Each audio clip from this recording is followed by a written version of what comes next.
So I had something on my mind, something that just keeps coming up, something I see people talking about a lot when it comes to politics and what have you. And for me, my stance is I had no stance. I have a stance now, but before, whichever way I went, let me put it like this. A lot of times what people grow up with is what they know, and that's what they stick with. That's what they believe in, and so on and so forth. And when things get a little crazy, sometimes you got to take a step back. You take a step back and really observe the world around you. First of all, if you're 30 and up, the world is not aimed at you. Okay? Politics, religion, everything is aimed towards children. You have to convince children. You have to convince them of whatever you got to convince them of so that they can vote a certain way, so that they can feel a certain way. All your feelings, the things you do can be manufactured. You know what I mean? You can operate on autopilot. You know what I'm saying? So what I did when things got a little crazy in my life and I'm trying to figure myself out, no guidance, no real mentorship. There's a lot of people that, it's difficult when you don't have any guidance or mentorship or people around you that care about you, adults around you when you're a youth. You know what I mean? Youth can be confusing when you don't understand what principles are and how to maneuver in the world. You don't have adults around you that really care about you, that really have your best interest at heart. You know what I mean? They can lead you into garbage. So what I figured out is when you lack mentorship and guidance, you fall short in the area of the senses, meaning, sight, smell, taste, touch, hearing. You listen to vulgar things. You look at things that are not necessarily decent. The things that you take in, the information you take in is not decent. Whether you're talking about, pornography or violent, you know what I mean? Just things that are unproductive. You fall short in one of those 5 areas. So what I try to do is just be decent in those 5 areas. And that also means what you do in private. Because what you practice in private comes out in public. And that's facts. So I tried to be decent in those areas. And I realized that. And it was just an observation. Getting older. You know what I mean? And once you understand those things, you stop involving yourself with people that aren't decent in those areas.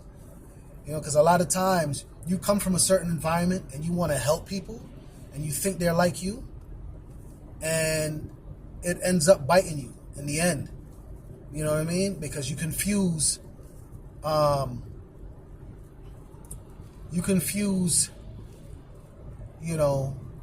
maybe having similarities to other people. You relate to people, for superficial reasons. They may look like you. They may come from the same environment as you, so and so. But that doesn't mean that they have the same goals or intentions as you.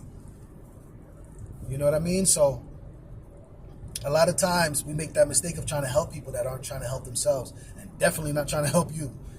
You know what I'm saying? So once you realize how to be decent in those 5 areas and be principled in those 5 areas, you can, choose better in your life, make better choices. Not only just for yourself and but for the people around you.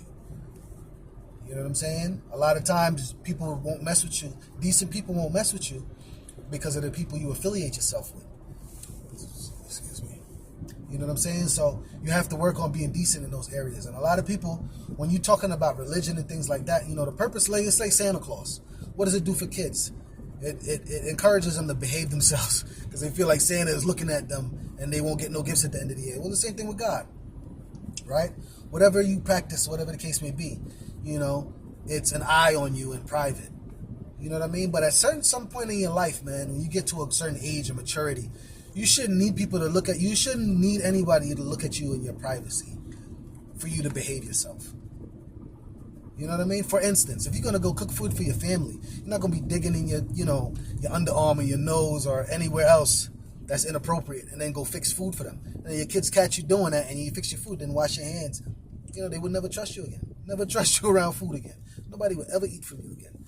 So it's the same thing. You don't need people to tell you these things. You should know. But the fact of the matter is some people just don't know. Some people don't have insight that way, insight or the foresight. You know, it's just like somebody could be, you know, born with the gift of drawing or something, art or something like that, and they understand something that is a mystique to it. You know what I mean? But once you understand what they understand, structure, composition, how to put things together, you know, training your eye to see things differently, you know, then you'll know what they do. But they just happen to be born with that insight. And some people are not born with the insight to know better. You know what I'm saying? But once you understand that you have an issue, you have a problem, you know, then you can address it. You have to acknowledge your issues. You have to acknowledge the you know, and sometimes it's hard to see that when you grew up believing certain things, grew up a certain way, and around certain people. You know, sometimes when you change, the people around you look at that as betrayal. You know what I'm saying? So you have a lot of factors that will go against you, creating distance to better yourself, creating distance from the people that you may love or you care about. You know what I mean? Because the ideas that you have, they've changed. What you believe has changed. You know what I mean? And it's okay to change your mind. You don't have to stay the same. You know what I mean? As long as it's productive. You have to think about the things that, you know, we could say what's good and what's right and what's wrong. It's subjective. But you should have precursors, and you should use results in other people's lives as well as yours.